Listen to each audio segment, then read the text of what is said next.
Another packed room, it's good to see. We'll begin with a scheduling update today. President Trump will commemorate the 24th anniversary of 9/11 on Thursday with a visit to the Pentagon Memorial in the morning, followed by an appearance at the New York Yankees game at Yankee Stadium in the Bronx on Thursday evening. Next week, as you all know, the President and the First Lady will depart for their historic state visit to the United Kingdom on Tuesday, and they return to Washington on Thursday. Today, I would like to address the tragedy that has not received nearly enough media attention, the brutal murder of Iryna Zarutska. Here are the facts that many outlets have shamefully and intentionally failed to report until President Trump drew attention to it. On August 22nd, Iryna Zarutska was stabbed to death on the rail system in Charlotte, North Carolina, by a savage career criminal. This is a public transportation system that many in the area use every single day to go to school and work. Iryna was on the train that night traveling home from her job at a pizzeria, still in uniform from her shift.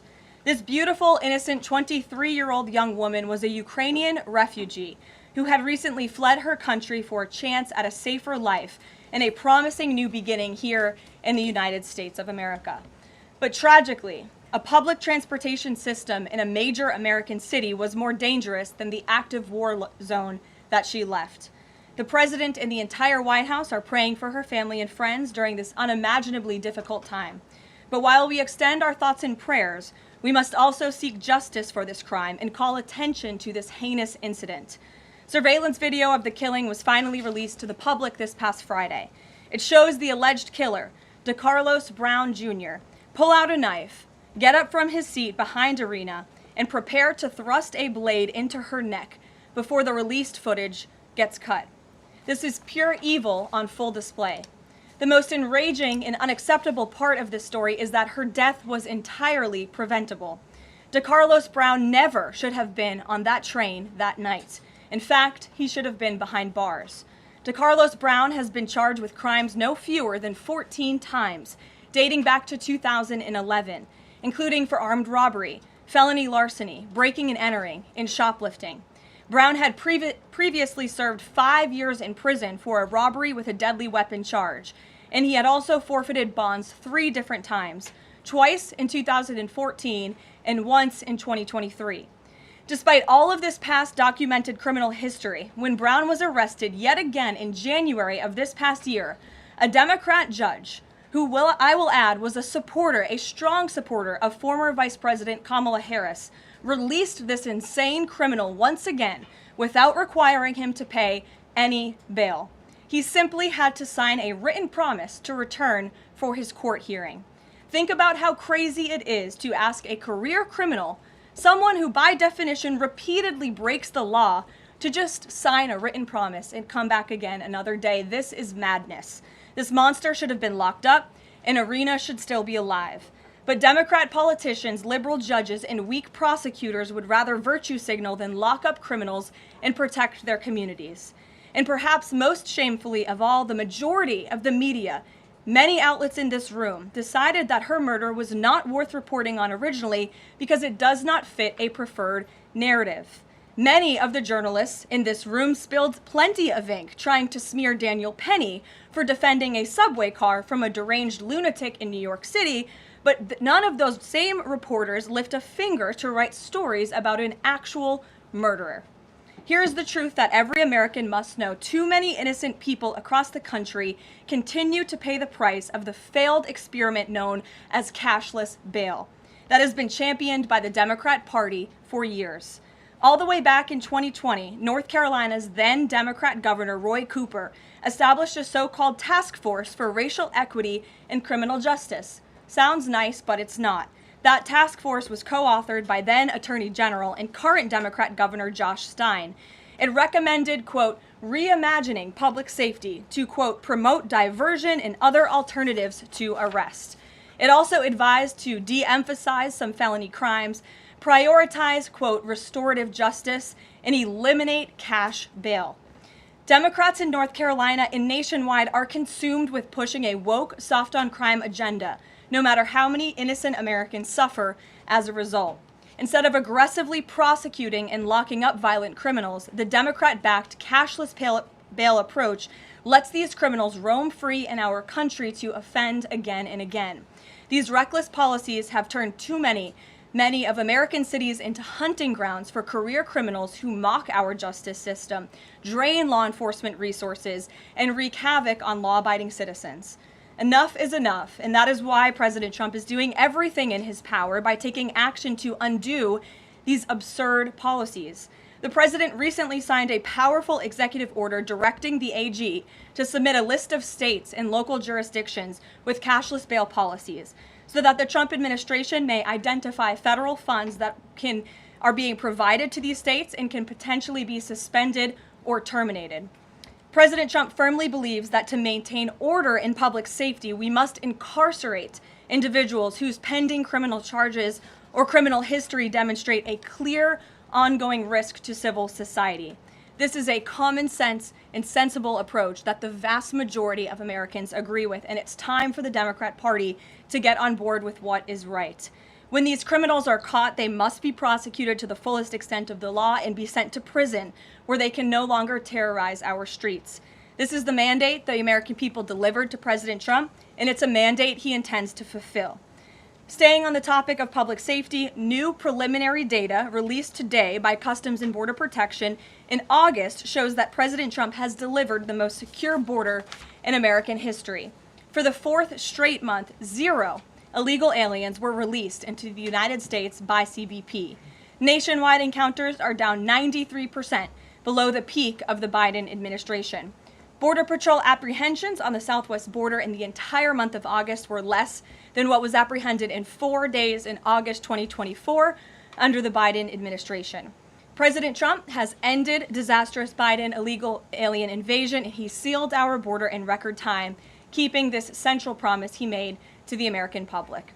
With that, I will take your questions. Here in our new media seat today, we have Michael Schellenberger, who is the founder of Public News with nearly 2 million readers and subscribers. Michael, thank you for being here today. Thank you. And why don't you kick us off? Sure. Thank you for making space for new media. Nice to meet all of you. It's great to be here. I want to see if you could give some insight into whether the president is considering additional measures against Europe and Brazil, not just for censorship, but also for preventing political candidates from actually competing in elections. We've now seen in Romania, France, and now Germany with Joachim Paul, efforts to basically just prevent candidates from being able to compete in elections. The president has shown some concern around President Bolsonaro, who's being prevented from running. All of this is coming in the context of increased censorship of online platforms, of American platforms, and efforts to censor Americans. I'm personally being investigated under criminal investigation with my Brazilian colleagues for publishing the Twitter Files Brazil. We're very grateful that the president has imposed Magnitsky sanctions on the judge. Is the president considering additional actions, given that it appears that they're going to end up with a conviction against President Bolsonaro, preventing him from running? Is he considering doing anything about this crackdown in Europe? I mean, it's shocking to see Joachim Paul, this mayoral candidate in Germany, the criminal indictment against him cites him, quote, saying that he loves the Lord of the Rings as reason why he's an extremist and shouldn't be able to run. So I just wonder if you could speak to that. And again, I'm grateful to be here. Nice to meet you all. And I'm grateful for what the Trump administration has done to push for free speech abroad. Well, thanks for being here, Michael. We appreciate it. Freedom of speech is arguably the most important issue of our time. It is enshrined in our Constitution, and the president believes in it strongly. He himself faced censorship in his road back to this beautiful Oval Office here in Washington, D.C., so he takes this very seriously, as does, I know, the Vice President of the United States and the entire Trump administration, which is why we have taken significant action with regards to Brazil in the form of both sanctions and also leveraging the use of tariffs to ensure that countries around the world are not punishing their citizens in this way. And at the same time, the president is, while he's leveraging the United States to safeguard our interests abroad, he's also making sure that freedom of speech remains here in the United States of America. So I don't have any additional actions to preview for you today, but I can tell you this is a priority for the administration, and the president is unafraid to use the economic might, the military might of the United States of America to protect free speech around the world. Quick follow-up to that? Sure. Quick follow-up, which is just, there was a Reuters story saying that the Trump administration was looking at this Europe-U.S. trade deal as one of the sticking points, this issue of the censorship not just of U.S. platforms, of Americans. Do you have any updates on how those trade talks are going? And I also wonder if the president is concerned about NATO membership. NATO membership requires that you be a democracy and you have free speech. Is it possible that some of these actions that we've seen in Romania, France, and Germany would disqualify those countries from being in NATO after this? I have not heard the president discuss NATO membership in regards to this issue in particular, but I have heard him discuss the issue of free speech and the importance of free speech with foreign leaders around the world, including the Prime Minister of the United Kingdom. When we were in Scotland, the president brought this up and how important it is for the Prime Minister to protect free speech in the UK and in various conversations with other world leaders. So he brings it up, and I think the entire world knows that this is a priority for the President of the United States. Gabe. Thank you, Caroline. Regarding the Israeli strike in Doha, how much time or how much of a heads up did the U.S. get, and does the president support the strike? Sure. Well, I have a statement to read for all of you with respect to the Israeli strike in Doha, and here it is. This morning, the Trump administration was notified by the United States military that as Israel was attacking Hamas, which very unfortunately was located in a section of Doha, the capital of Qatar. Unilaterally bombing inside Qatar, a sovereign nation and close ally of the United States that is working very hard and bravely taking risks with us to broker peace, does not advance Israel or America's goals. However, eliminating Hamas, who have profited off the misery of those living in Gaza, is a worthy goal.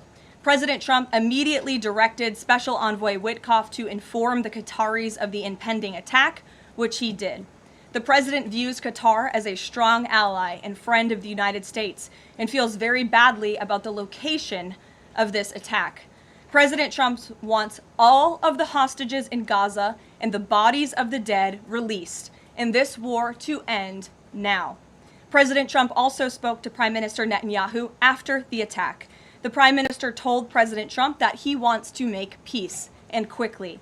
President Trump believes this unfortunate incident could serve as an opportunity for peace. The president also spoke to the Emir and Prime Minister of Qatar and thanked them for their support and friendship to our country. He assured them that such a thing will not happen again on their soil. And to be clear, the president disagrees with the location of the strike, and that he passed that along to Prime Minister Netanyahu. The president just confirmed that in the statement that I just read to you, which I spoke with him about before coming out here. Caroline, Jackie. Thank you, Caroline. So is the president upset with Netanyahu now? The president made his thoughts and concerns about this very clear, and he spoke again both to Prime Minister Netanyahu and also the Emir and the Prime Minister of Qatar after this attack. And the president has always made it very clear that he wants peace in the Middle East, just like he sought that and accomplished that in his first term. He expects all of our allies and friends in the region, that includes both Qatar and Israel, to seek peace as well. And he wants to see that happen, and he's working with all of our allies in the region to get that done. Are there any consequences, so to speak, for Netanyahu doing this, as it sounds, against the president's wishes, or at least his belief that it was appropriate? Is there going to be any directive from the president to Netanyahu in terms of what's allowed in the future? And also, is there any concern this could jeopardize the Abraham Accords? Look, that's a decision only the president can make. With respect to your first question, to answer your second question, as you heard from the president, he said he believes that this can serve as an opportunity for peace, and he's still actively and aggressively pursuing it with all of our allies and partners in the region. Jennifer. Just to follow up on that, Caroline, are you able to say how often the president spoke to the Prime Minister of Israel before this? Because that's one question. And then what did he mean on Sunday when he posted, "I've given my last warning to Hamas," etc.? He wasn't talking about this strike on Doha? No, he was not. As I told you, the Trump administration was notified by the United States military that Israel was attacking Hamas, and the president spoke to the Prime Minister after the attack, as well as, again, the Emir and the Prime Minister of Qatar. And I know Secretary Rubio and Special Envoy Witkoff were present for that call with the Qataris as well. Reagan. Thanks, Caroline. I have two questions for you on crime crackdown. Sure. Democrats have tried to argue that red states have higher crime rates while overlooking problems of high crime in blue cities. I'm wondering if the president would consider working with red state governors to fix high crime in blue cities like in Memphis, Tennessee. So first of all, I want to get to the premise of your question, Reagan, which is being pushed by Democrats, that there is crime in red states. Of course, there is crime in all states, but the crime in these cities is all in cities that are run by Democrats. If you look at the list of the top 20 high crime cities in the United States, every single one, with the exception of one in Louisiana, is run by a Democrat. And these Democrats have supported the same policies that I spoke about at the beginning of this briefing, like cashless bail. If you look at a red state, Mississippi, but a Democrat-run city in that state, Jackson, in 2019, Jackson, Mississippi eliminated cash bail for virtually all misdemeanor cases. And while Jackson is not formally a sanctuary city, the state of Mississippi formally banned sanctuary cities, and this city has acted as a de facto sanctuary city for criminals and illegal aliens since 2017. Same thing, Birmingham, Alabama, a Democrat-run city in a red state. In 2017, the Birmingham City Council unanimously passed a resolution, quote, committing to establish sanctuary policies. So if you actually look at the facts from these Democrat-run cities, these are cities that are run by Democrats and by by members of the Democrat Party. These are blue cities, and they have all supported these disastrous policies which allow repeated career criminals back onto the streets to further commit acts of violence. And so to answer your question, yes, the president wants to work with anyone across this country who wants to end these horrible policies and to bring law and order to our streets. And I think that is proven by his tremendous cooperation with the mayor of Washington, D.C. and our nation's capital. And just look at the results of that. And I do have some updates for you on the D.C. crime crackdown if anyone is interested. There have been a total of 2,177 arrests made since the start of the operation on August 7th.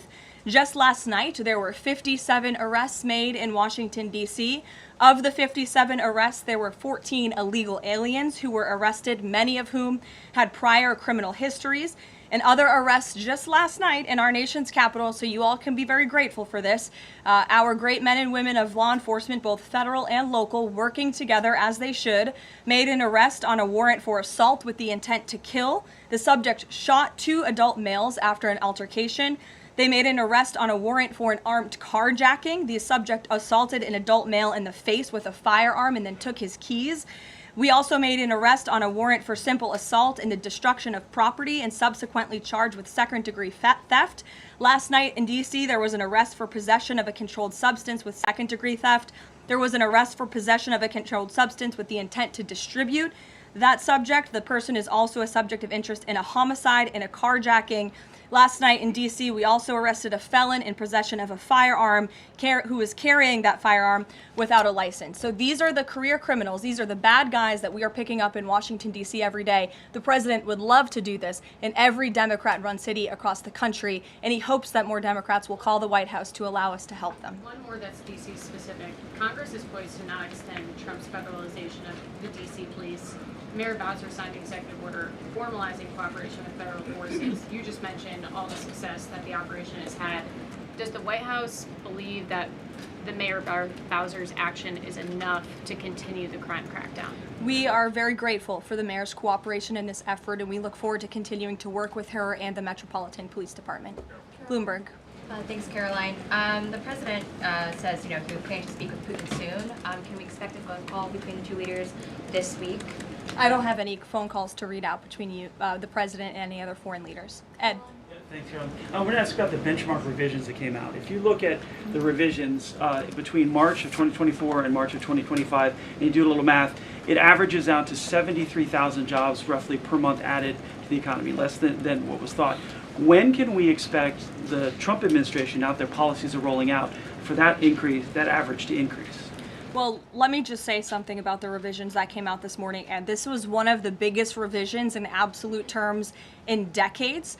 In the benchmark year, March 2024 to 2025, shows that the job growth was vastly weaker during the Biden administration than ever previously reported. Between this revision and last year's, job growth was actually overstated by approximately 2 million jobs. And the Biden administration stood up here and vouched for that data and told you that data was real. And when President Trump calls into question the veracity of that data, like he did before he took the oath of office and even now as President of the United States, States, he was ridiculed for that. And turns out this revision proves two things. Number one, the president was right, and this is why we need new leadership at the Fed. And this makes it very clear that President Trump inherited a much worse economy by the Biden administration than ever reported. And it also proves that the Federal Reserve is holding our monetary policy far too restrictive. Interest rates are too high. The Fed needs to cut the rates because of the mess that we inherited from the Biden administration. Time frame. The president has said a year. Secretary Bessent said maybe the fourth quarter. When can we expect these numbers to increase? Well, first, we need accurate numbers. We need truthful and honest data, which is why the president took the monumental step to try and appoint and confirm new leadership at the BLS so we can have data that we can actually rely on. And that's what the president is doing, and we hope that his nominee will soon be confirmed. Charlie. You addressed the crime of Irina Zarutska, and the president has done a lot to deliver justice for victims of crimes like that horrific stabbing. And the Epstein files are back in the news because a lot of Americans feel that that Jeffrey Epstein's victims never got justice. Does the president care about these victims? Do you think he can does he want to deliver more justice for them, and is he willing to meet with them? The president cares about victims of all crimes, and that's why Republicans in the Trump Department of Justice have done more in terms of transparency when it comes to the Epstein case than any prior administration.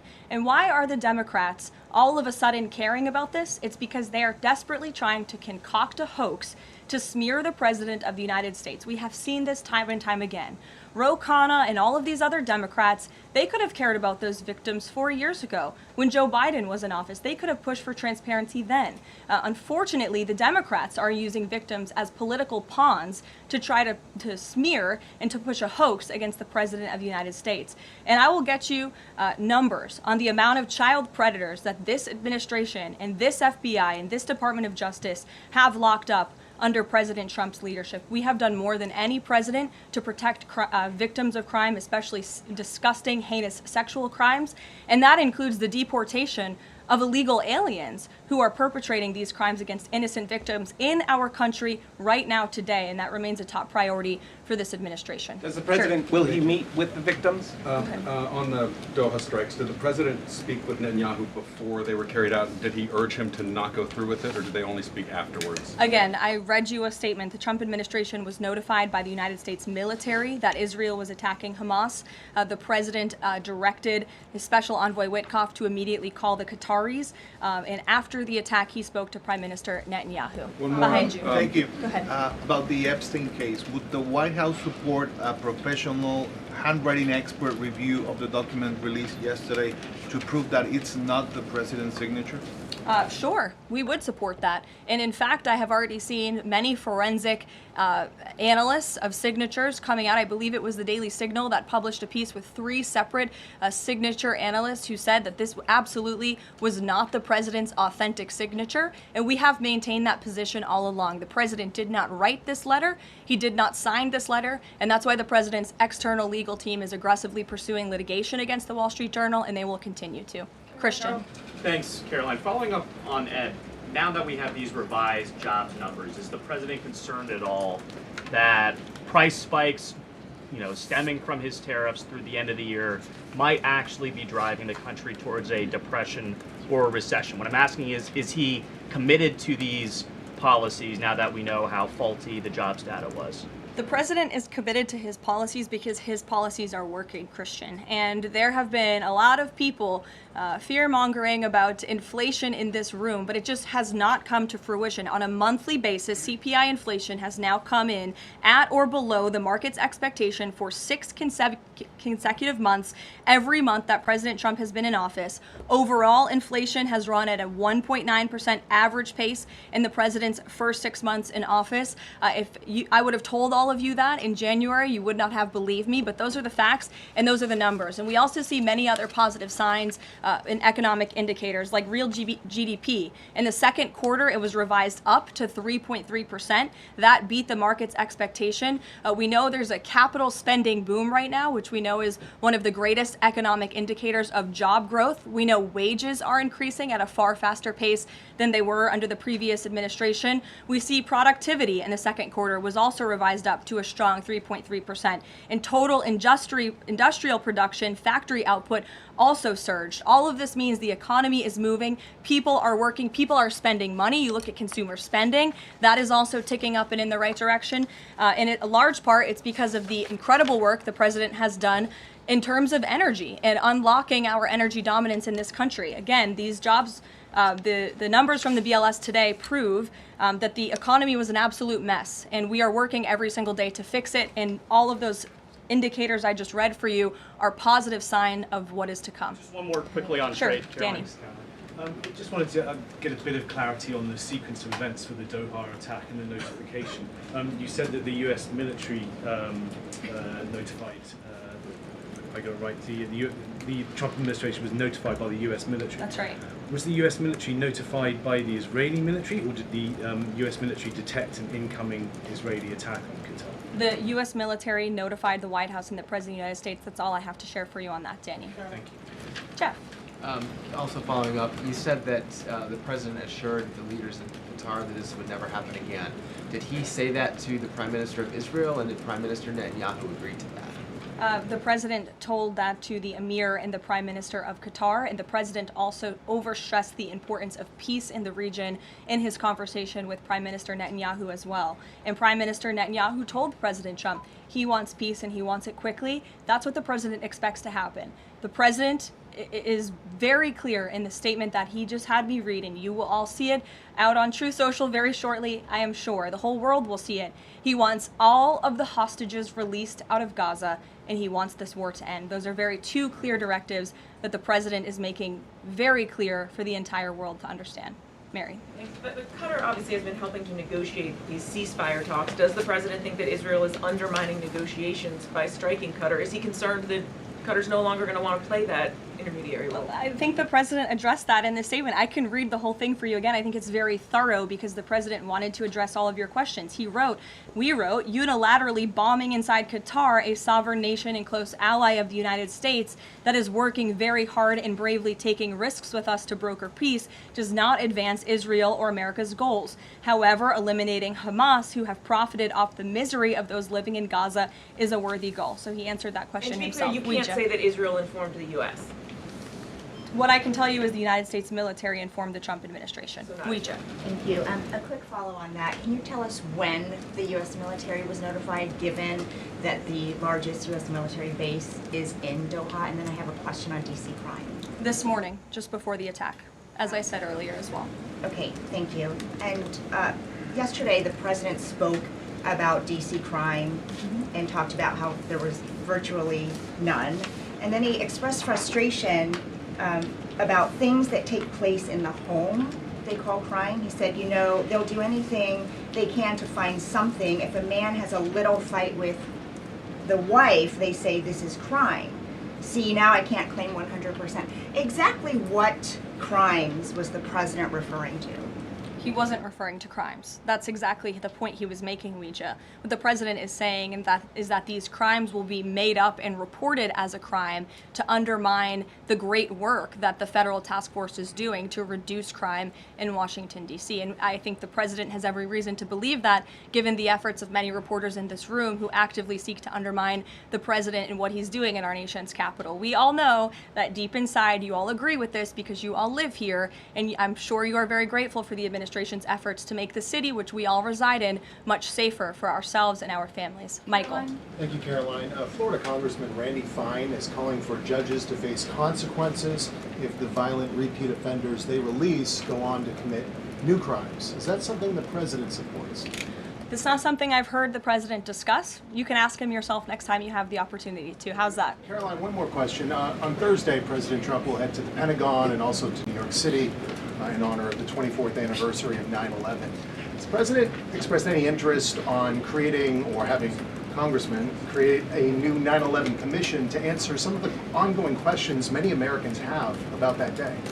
I, again, have not heard the president discuss that. You're welcome to ask him yourself, but I do know he very much looks forward to going to both the Pentagon and the Yankees game in New York City on Thursday to commemorate the 24th anniversary. As you know, the president is a New Yorker at heart. He loves the city very much. It is his home, and you'll hear more about that on Thursday when the president speaks on this himself. Kelly. Karoline, thank you. I wanted to ask you a question about the president speaking yesterday before the Religious Liberty Commission. As you know, he's created the White House Faith Office, the Task Force on Anti-Christian Bias, and yesterday he talked about the importance of the Bible in America and the importance of prayer in America. Some people have criticized him for that in stating that he's espousing Christian nationalism. Yet the president has called on the American people to band together in praying for this nation for people of all faiths. How important is that to the Trump administration, and are there guidelines for implementing that?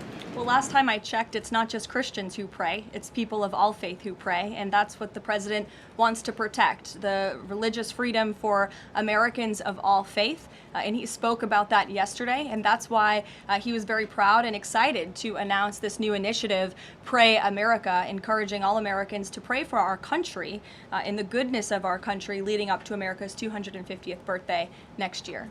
Why don't we take some from the sides? Elizabeth, go ahead. Thank you, Caroline. I have two questions. Sure. First, on prayer again. Is the Trump administration looking for the forthcoming prayer guidelines to challenge existing court precedent on the right to pray in public schools? Well, the president spoke about that yesterday, and some of the changes we are making to ensure that the religious liberties of America's students and our youth are respected in public schools. In fact, he had a young student and invited him on stage to share his story about how when this young boy spoke about biological and biblical truth in his classroom, he faced consequences for that, and how Americans of faith should not be facing consequences for expressing their religious freedom and their religious views. Not in any public school in America should that be happening. You heard the president talk about that yesterday. Sure. Caroline, thank you so much. Regarding Israel attacking Doha, beside the phone call, what was President Trump's involvement in the attack, if any? Look, I don't have anything more to read out for you on this other than the very lengthy and thorough statement that I have shared repeatedly now. Sure. Go ahead. Thank you. After the Supreme Court ruling yesterday on the ICE raids in Los Angeles, some particularly non-white U.S. citizens are saying that they're going to begin carrying their U.S. passports with them at all times. What is the White House's response to Americans who are concerned about being swept up, as others have been already, in these enforcement actions? They should not be concerned, because this administration is focused on the detention and deportation of illegal alien criminals who broke our nation's immigration laws. And the Supreme Court upheld the Trump administration's right to stop individuals in Los Angeles to briefly question them regarding their legal status, because the law allows this, and this has been the practice of the federal government for decades. And the Immigration and Nationality Act states that immigration officers can briefly stop an individual to question them about their immigration status if the officer has reasonable suspicion that the individual is illegally present in the United States. And reasonable suspicion is not just based on race, it's based on a totality of the circumstances to review.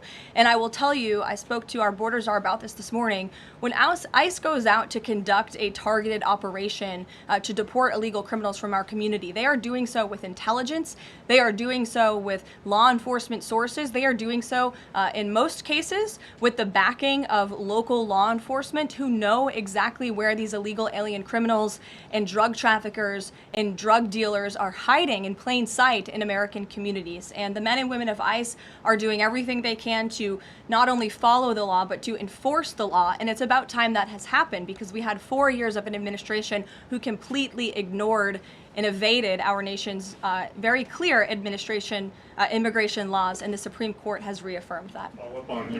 Thanks, Caroline. One of the other documents released by the House Oversight Committee contained a photo of Jeffrey Epstein holding an oversized check that was made out to him in the check from the president for $22,000 for a fully depreciated woman. I wondered if the president has any recollection of that, or what you guys make of that photo that was included in those documents. Did you see the signature on that check? It is not Donald Trump's signature. It is absolutely not. The president did not sign that check. But does he recognize the woman? Caroline, Thank you, Caroline. on the New York City election, Caroline. is he Well, considering? I'll take both of you. Go ahead. So first, is the president considering offering Mayor Eric Adams a job? If so, why? And does he think Curtis Lee was a serious candidate for New York City mayor? Look, the president has made it quite clear he wants this race to move forward in New York City. He does not want a communist to be running New York City, but as for weighing in on other individual candidates, I'll leave that to the president to do himself. Caroline, and then following up on Reagan's question, many of these highest crime cities in America, they're led by black mayors, including the three that you mentioned, Jackson, Memphis, Birmingham. So given that, what's your response to criticism from the left that Trump is targeting black mayors? Isn't he just trying to protect black people?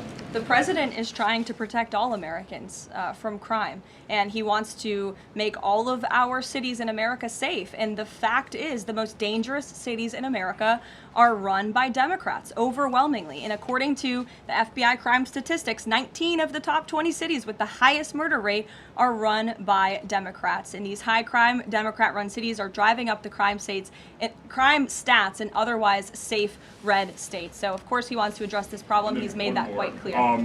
Mike Johnson, he came out and said that the president was an FBI informant. Do you know what he meant by that, if it's not true? I can affirm that is not true. I think the speaker was referring to the fact that President Trump kicked Jeffrey Epstein out of his Mar-a-Lago property for reasons the president has already discussed. John. Oh, thank you, Caroline. First of all, as a Washington, D.C. resident with my family, I just want to thank the administration for revitalizing safety here in the last 3 weeks. It's been stunning. Well, I want to go to Virginia. All of a sudden, out of the blue, Winsome Sears has closed the gap on Abigail Spanberger. Got 4 issues. Coerced abortions in Fairfax County without telling mom or dad, no parents, girls going in boys' bathrooms on film, right? 2 of the young fellows get suspended for complaining about it. Virginia Beach man, an innocent man, is now died in a car crash by a drunk illegal going on the other side of the road, and now you got Spanberger's got these racist signs. When are we going to get the president to make an official endorsement of Winsome Sears and maybe come and campaign in South West Virginia? Well, as you know, I'm very limited in what I can talk about when it comes to political endorsements in future elections from this government podium. But all of the issues that you just mentioned I know are very important to the president, and it's quite common sense. It's the foundation of the Republican Party, and it's what sent this president back to the Oval Office. We want to keep men out of women's sports and bathrooms. We want criminals to be locked up. The president wants to see law and order in every state across the country, but as for political endorsements, I'll leave that to him and his political advisors to make those. Sure. Haley. Thanks, Caroline.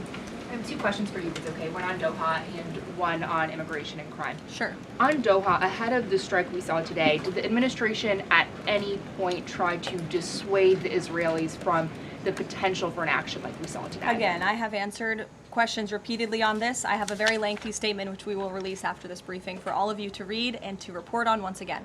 Okay, and then on a case in Maryland, the killing of Dakara Thompson, there are reports that the suspect arrested for her murder was in the country illegally and arrested and released for driving under the influence both in 2022 and in April of this year by U.S. Park Police. Is the administration looking into what process allowed this to take place? Yes, we absolutely are. As soon as we saw this case, we ensured that the Department of Homeland Security and the Department of Justice were on it, and I can assure you that they are. This is another heinous act of violence against someone who should have never been in our country illegally in the first place, and that's exactly why the deportation of illegal criminals from our country is a top priority for this administration, and it's something that is happening every single day, and I would encourage all of you to continue to report on the very violent illegal alien criminals that we are deporting daily from American communities across the country. We will never understand how many lives have been saved by these efforts or how many lives would have been lost if not for this president and the administration's policy to deport illegal criminal aliens. On tariffs? Thanks, Caroline. Follow up on Charlie's question. Will the president meet with the Jeffrey Epstein victims? I don't have any meetings for you to read out on that. On tariffs? Go ahead. Thanks, Caroline. Is the Trump administration considering a ban on transgender Americans owning guns? Is that something the president would support, even as we've seen some gun groups oppose the idea of it? I saw reporting on this. I understand there were very preliminary, low-level discussions about this at the Department of Justice, and then sometimes those discussions are reported as fact. I'm not tracking any potential actions on this front, and I'll let the president weigh in on that. It's a policy decision, and it's far too early or would be premature, inappropriate for me to weigh in on it at this point in time. Behind you. Go ahead. After the immigration raid at the plant in Georgia on Friday, the president said over the weekend that he's open to some kind of changes in perhaps rules or visa rules or law that would prevent something like that happening in the future for skilled workers to train American workers. That's right. Can you confirm that and that the administration supports those changes, and what exactly would that look like? Well, the president said it himself in a statement that he put out on Sunday night, where he is very grateful for foreign companies from around the world and the investments that they are making right here in the United States of America. And he understands that these companies want to bring their highly skilled and trained workers with them, especially when they're creating very niche products like chips, or in this case in Georgia, like batteries. But the president also expects these foreign companies to hire American workers, and for these foreign workers and American workers to work together to train and to teach one another. And so he expects these foreign companies to hire American labor. We want Americans to have these jobs. Americans need these jobs, but he also understands the need for these companies to bring over their workers who already have these skills. So I think it's a very, what those changes might be? I think it's a very nuanced and responsible and sensible approach for the president to take. And I know that the Department of Homeland Security and the Department of Commerce are working on this matter together. I would defer you to them for any further action on this front. Caroline, thank you. Just I want to follow up on something you said. You said the Epstein documents are a hoax that Democrats are perpetrating against the president. You've said he didn't sign that check, that he didn't sign the birthday card that he allegedly signed. So what is the theory, since these documents came from the Epstein estate? Who is I guess in your view, faking these documents? I did not say the documents are a hoax. I said the entire narrative surrounding Jeffrey Epstein right now that is absorbing many of the liberal cable channels on television is a hoax that is being perpetuated by opportunistic Democrats like Ro Khanna and the others whom you saw on that press conference outside of Capitol Hill, who are trying to push this hoax against the President of the United States. What exactly is the hoax? I'm just trying to understand what's fake. What's fake is not the documents. The hoax is the Democrats pretending to care about victims of crime when they do not care about victims of crime, when they have done nothing to solve crimes, when they have done nothing to lock up child pedophiles and child rapists across the country, and when they are now using victims as political props to try and, again, smear the President of the United States and drag on this bad story about him. It is a distraction. The Democrats view this story as nothing more than an attempt to distract from the accomplishments and the achievements of this administration. And that is what we mean when we call it a hoax. If he didn't sign these, if you said he didn't sign the birthday card, he didn't do this, he also didn't do the check, those were in documents from the estate. So what is the working theory as to why he's in them? The president has one of the most famous signatures in the world, and he has for many, many years. You know that, Maggie, you've covered him for a long time, long before he assumed this office when he was a businessman in New York. The president did not write that letter. He did not sign those documents. He maintains that position, and that position will be argued in court by his lawyers. The president is very confident he is going to win this case. Caroline, thank you. Is the president planning to meet with Eric Adams in New York, maybe at the Yankees game? And has he personally talked to him about the race? I am not tracking any meeting with Mayor Adams at this time, but if that happens, I'm sure the New York Post will be one of the first people to know about it. I'll take a couple more questions. Why don't we go to the back? Tom Dempsey with News Nation. Regarding the growing U.S. military News presence... Nation, all the way in the back. Regarding the U.S. military, the growing U.S. military presence in the Caribbean, when asked directly about possible future military action, President Trump responded, "You're going to find out." What could the U.S. public expect of that situation moving forward, and what sort of ongoing threat does Trendeo Agra present? I think it would be very unwise of me to preview what the president meant from this podium. But I think with the heart of what the president was saying, I know what the heart of what the president was saying in this administration believes is that the regime in Venezuela is illegitimate. And it is unacceptable to this president and this administration to traffic illegal, deadly drugs into the United States of America.